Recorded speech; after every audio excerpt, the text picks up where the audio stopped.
How's it going, everybody? So I seen this this morning. I'm sure it's probably been out here for a day or two, at least one day. But it says here, I mean, as you can read, the Biden regime. I like it that they call it the regime because that's what it really is. You know, they're censoring adversaries and trying to lock people, all kinds of crazy shit, right? Because they can't beat people at the, or at least they feel they can't beat people at the polling office. I mean, polling box, right? Voting. But anyway, so it says the Biden regime knew the submarine imploded Sunday. So basically the same day it went down, right?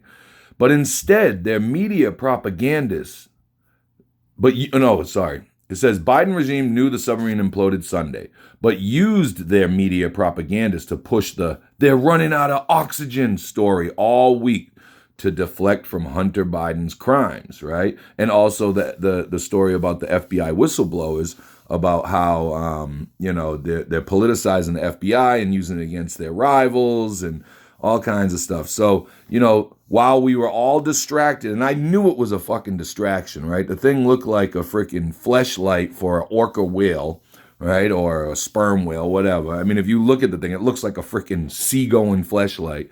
Like, what is up with these billionaires and making these underwater dildos and their space dildos? Like, I don't get it. You know what I mean? They're just trying to show the world, like, hey, F you, and we're going to keep effing you with these space and sea dildos.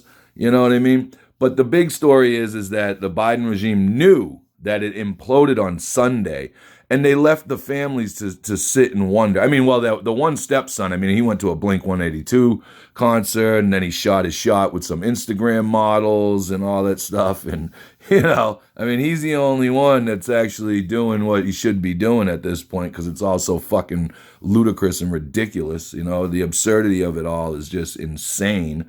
But they do this over and over again. I always say it. I go when there's a story that the media is pumping so hard for so many days, what is really going on?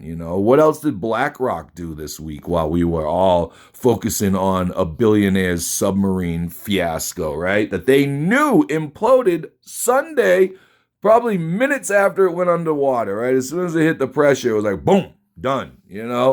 And those sounds that they heard that they thought was banging on the side of the submarine that they told us, they knew what it was. They knew it was the debris falling and hitting the surface of the ocean floor. They knew this the whole time.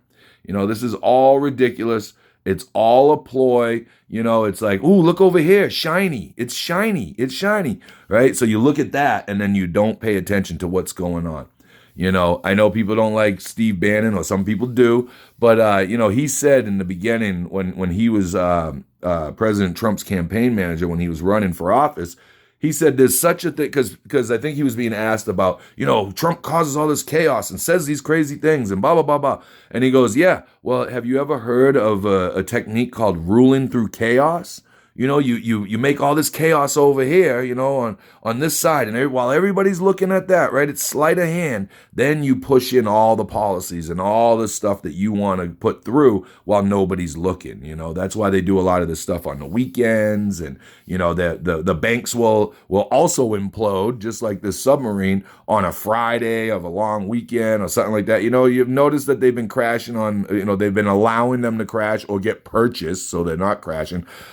On the weekends, so no one talks about it. And then by the time Monday comes around, they got a new submarine or UFO floating by or Chinese spy balloon or whatever else, and then them giving the plea deal to Hunter Biden for these 3 minuscule charges that most people do jail time for and catch felonies for.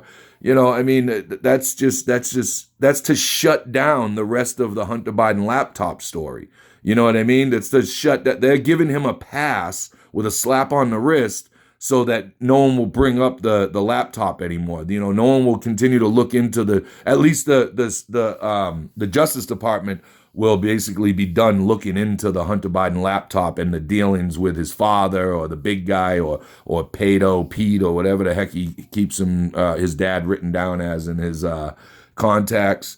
I think it's pretty telling. But anyway, I mean, Hunter Biden had what, over $8 million that he didn't claim in his taxes. And then a friend of his dad paid off his $2.2 million tax bill.